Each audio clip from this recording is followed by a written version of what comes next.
अगर आप घर बनवाने जा रहे हैं तो ये वीडियो आपके लिए काफ़ी हेल्पफुल होने वाला है। जब भी हम घर बनवाने का काम शुरू करते हैं तो हमें कुछ चीज़ों के बारे में पता नहीं होता है दोस्तों। इस वजह से हम जो चीज़ें ज़रूरी नहीं होती है उन पर भी हम लाखों रुपए खर्च कर देते हैं। अगर आपको पहले से ही पता हो कि वह कौन सी चीज़ें हैं जिनके ऊपर ज़्यादा पैसे खर्च करने की आवश्यकता नहीं है तो आपको लाखों रुपए बच सकते हैं। तो यही काम अब ये वीडियो करेगा और इस वीडियो को देखने के बाद आपको बहुत सारे पैसे जो हैं वो बच सकते हैं। सिर्फ आपको वीडियो पूरा देखना है। उससे पहले अगर आप लोग इस चैनल पर नए हैं तो प्लीज़ चैनल को सब्सक्राइब कर दीजिए और आपके साइट के कंडीशन अनुसार जो पॉइंट बताए गए हैं उनका इस्तेमाल कर लेना है। यहाँ पर पहला पॉइंट आ जाता है कि जो कि वॉल थिकनेस, दीवार की जो मोटाई जितनी ज़्यादा होगी उतना ही आपको ईंटों के ऊपर खर्च जो है वो ज़्यादा आता है। इसके लिए आपको लेबर भी ज़्यादा लगती है। तो इसके लिए आपको क्या कर सकते हो, आपके बाहर की जो दीवार है उनकी मोटाई आपको 9 इंची रख सकते हो और जो अंदरूनी जो दीवारें होती हैं उनकी मोटाई आप 4 इंची रख सकते हो।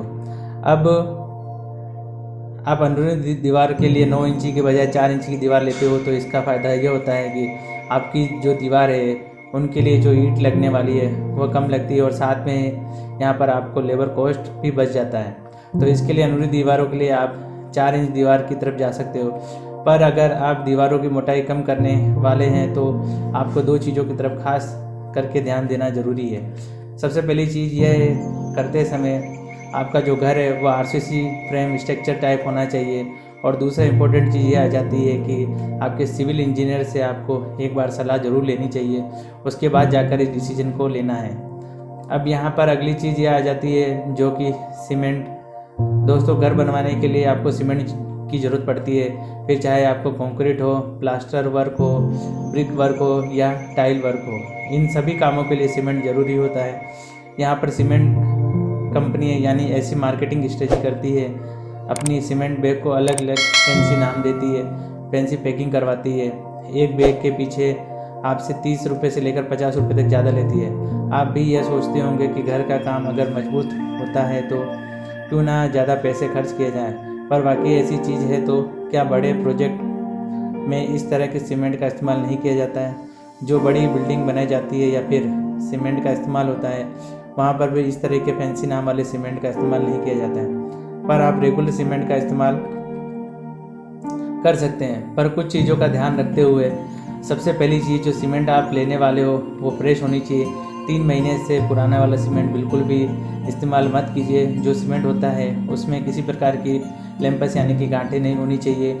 और कुछ इम्पोर्टेंट चीज़ होती है वो है, जनरली 2 टाइप की सीमेंट बनती है, ओपीसी और पीपीसी। ओपीसी यानी कि ऑर्डिनरी पोर्टलैंड सीमेंट और पीपीसी का मतलब होता है पोर्टलैंड क्रूजल सीमेंट। इनमें से जो पीपीसी का उसका जो कॉस्ट होता है वो ओपीसी के सीमेंट बैग से 5 से लेकर 10 रुपये कम हो सकता है। तो इस पीपीसी सीमेंट का भी इस्तेमाल आप आराम से कर सकते हो। आपके घर को ब्रिक्स वर्क हो, प्लास्टर वर्क हो या टिनिंग वर्क हो या टाइल वर्क हो, कर सकते हो। अगली चीज़ जिसकी वजह से आपका खर्च बढ़ सकता है वो है आपके प्लॉट का चुनाव। दोस्तों, जब भी आप प्लॉट लेते हैं समय आपको ये ज़रूर ध्यान देना चाहिए कि आपका प्लॉट जो है वो स्क्वायर हो या रेक्टेंगल शेप वाला होना चाहिए।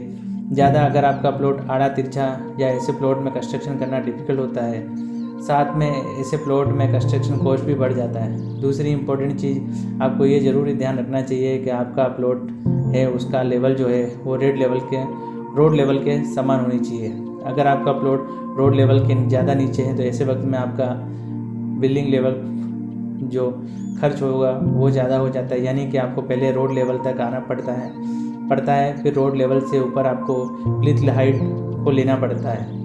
इसी वजह से कंस्ट्रक्शन कॉस्ट वो भी बढ़ जाता है। तो दोस्तों, इसी वजह से जब भी आप प्लॉट लेते हो तो इन चीज़ों की तरफ आपका ध्यान देना ज़रूरी है, जिससे कि आपके पैसे ज़रूर बचेंगे। अब यहाँ पर नेक्स्ट पॉइंट यह आ जाता है कि जहाँ पर आप एलिवेशन, अब जाहिर सी बात है हर कोई चाहता है उसका घर दिखने में खूबसूरत दिखे। इसके लिए हम एलिवेशन ज़्यादा से ज़्यादा करने की कोशिश करते हैं। अलग अलग टाइप के डिज़ाइन जो है उन्हें अपने घर के ऊपर बनवा लेते हैं। पर आप इन चीज़ों को अगर बनाने की कोशिश करेंगे जिससे कि आपका घर खूबसूरत भी दिखेगा और आपका पैसा जो है वो भी ज़्यादा खर्च नहीं होगा। उसके बाद नेक्स्ट पॉइंट आ जाता है कि अगर आप घर बनवाने वाले हैं तो आपको कुछ पार्ट जो है आपके घर का वही ऊपर मंजिल बनवाना चाहिए। इससे फ़ायदा यह होगा कि आपको जो फाउंडेशन का जो कॉस्ट है उसके बाद में जैसे कि हम ब्रिज लेवल तक आपका अच्छा खासा पैसा जो है वो खर्च हो जाता है। अगर आप ऊपरी मंजिल पर कुछ रूम बनवा लेते हो तो उसका जो फाउंडेशन कॉस्ट है वो डेफिनेटली बच जाता है। तो उस हिसाब से आपको आपके घर का प्लान बनवाना चाहिए। और ये ज़रूर ध्यान में रखिए कि जब भी आप घर बनवाते हैं तो प्लान एक बहुत ही इम्पोर्टेंट चीज़ होती है। अगर आप प्लान सही तरीके से बनाते हैं तो उसकी जगह का सटीक और सही तरीके से इस्तेमाल हो पाता है। अगर सही तरीके से प्लान नहीं बनाया जाता है तो जहाँ पर ज़रूरत नहीं है वहाँ पर आपका स्पेस चला जाता है, तो आपको कोई फ़ायदा नहीं होगा। एग्जाम्पल के लिए पैसेज में आपको ज़्यादा जगह वेस्ट नहीं करनी चाहिए। अगर स्पेस का इस्तेमाल आपके रूम के लिए होता है तो आपका ज़्यादा फ़ायदा होगा और इससे आप कम जगह पर भी अच्छा घर बनवा सकते हैं। यह ज़रूर ध्यान में रखिए, जितना बड़ा आपके घर का प्लान होगा उतना ही आपको ज़्यादा घर बनाने के लिए खर्च आएगा। तो इसलिए प्लान जो है वो आपको सही तरीके से दोस्तों चुनना है। हर एक चीज़ का, हर एक जगह का सही तरीके से इस्तेमाल करना है, जिससे कि आपको आगे चलकर कोई तकलीफ़ ना हो और आपके पैसे जो है वो भी वेस्ट ना जाए। तो दोस्तों, जैसा कि हम जानते हैं कि घर बनवाने के लिए ईंटों की आवश्यकता होती है। ईंटों में बहुत सारे टाइप के आजकल मार्केट में, जैसे कि रेड ब्रिक हो गए, फ्लैश ब्रिक हो गए और डबल एसी ब्लॉक। अगर आपको घर आरसीसी टाइप है, यानी कि आपके घर को कॉलम बीम इस्तेमाल किए गए हैं, तो आपको इन तीनों में से किसी का भी इस्तेमाल कर सकते हो।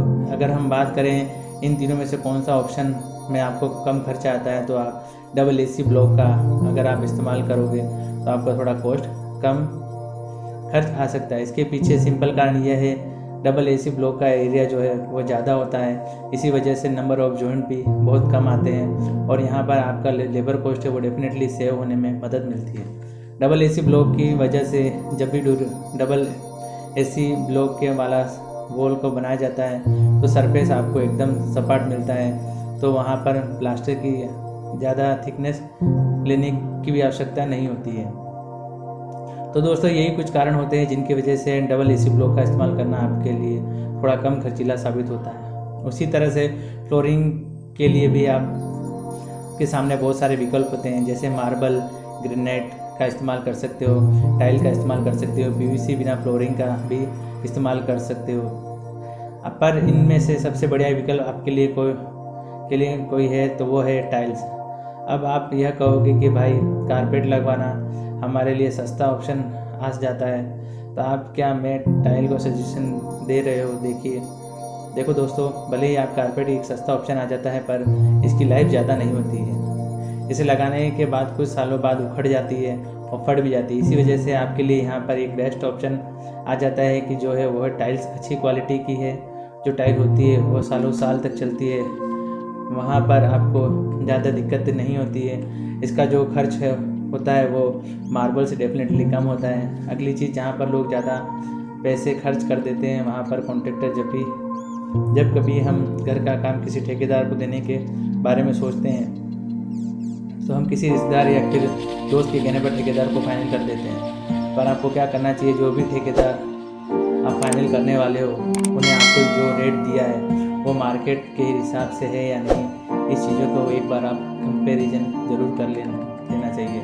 दूसरा इम्पोर्टेंट चीज़ ये आ जाती है कि जहाँ पर भी उन्होंने पहले काम किया हो तो आप पहले काम को क्वालिटी देखनी चाहिए, कितने दिनों के अंदर उन्होंने काम कंप्लीट करके दिया है, इसके बारे में भी आपको थोड़ा जानकारी लेनी चाहिए। इन सभी चीज़ों को करने के बाद आप कॉन्ट्रैक्टर को काम देने वाले हैं, उससे पहले आपको एक एग्रीमेंट बनवा लेना चाहिए दोस्तों, जहाँ पर आपको यह लिखा के लेना है कि कॉन्ट्रैक्टर आपके कौन कौन से काम कर देने वाला है, पेमेंट किस हिसाब से लेने वाला है, काम कितने दिन के अंदर कंप्लीट कर देने वाला है।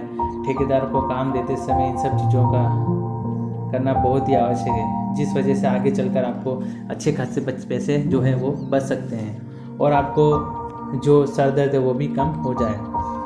तो दोस्तों, अब यहाँ पर अगला पॉइंट आ जाता है कि जब स्लैब हाइट देखते हैं तो अपन स्लैब की जो हाइट होती है, बहुत सारे लोग अपनी छत की हाइट जो उससे ज़्यादा ऊंचा रखना पसंद करते हैं। अब इसके पीछे कुछ कारण होते हैं, जैसे कि बहुत ज़्यादा गर्मी होती है वहाँ पर भी लोग छत की हाइट ज़्यादा रखना पसंद करते हैं। जिस तरह से छत की हाइट बहुत कम होना भी गलत बात होती है, उसी तरीके से आप छत की हाइट बहुत ज़्यादा रख लेते हैं तो उसके पीछे भी नुकसान होते हैं। सबसे पहली चीज़, इसकी वजह से आपको खर्च जो है वो बढ़ जाता है। और जब भी आप स्लैब की हाइट लेते हो तो उसके लिए आपको जो ब्रिक वर्क या कॉलम की हाइट उसे भी बढ़ाना पड़ता है, तो उसका खर्च बढ़ जाता है। जो एक्स्ट्रा ब्रिक वर्क है उसके लिए भी आपको एक्स्ट्रा प्लास्टर करवाना पड़ता है, उसके ऊपर आपका पेंट आता है। इन सब चीज़ों को जो पैसा जो है वो खर्च हो जाता है। और एक सिंपल आप क्या कर सकते हो, आपकी छत की जो हाइट है वो 10 फीट से 11 फीट तक रख सकते हो। इसका फ़ायदा यह होगा कि यह बहुत ही कंफर्टेबल होती है। इससे आपको जो सीलिंग फैन या उसकी हवा आपको अच्छे से मिल सकती है पाएगी। अगर आपको रूम के अंदर 10 फीट हाइट चाहिए तो स्लैब का टॉप जो है 10.5 फीट तक लेना पड़ेगा। अब यहाँ पर नेक्स्ट पॉइंट आ जाता है जो है वो है हेड टाइम। दोस्तों, जितनी स्पीड से आपके घर का काम कंप्लीट हो पाएगा उतना ही आपका फ़ायदा होगा। अगर आप स्टेप बाय स्टेप अपने घर का काम करवाने वाले हो तो वो नुकसान यह होता है कि आपके घर बनाने की जो लागत है वो डेफिनेटली बढ़ जाती है। यानी कि अगर आप 6 से लेकर 8 महीने के अंदर अपने घर का काम कंप्लीट करते हो तो इससे आपको ज़रूरी फ़ायदा होगा। अगर आप 2 साल के अंदर अपने घर का काम करवाने वाले हो तो यहाँ पर मटेरियल की जो लागत है वह, अगर आप 2 साल के अंदर अपने घर का काम करवाने वाले हो तो यहाँ पर मटेरियल के जो रेट है वो बढ़ जाती है, साथ ही लेबर रेट भी बढ़ जाती है। तो इसलिए आपको ये सब चीज़ों का ज़रूर ध्यान रखना चाहिए।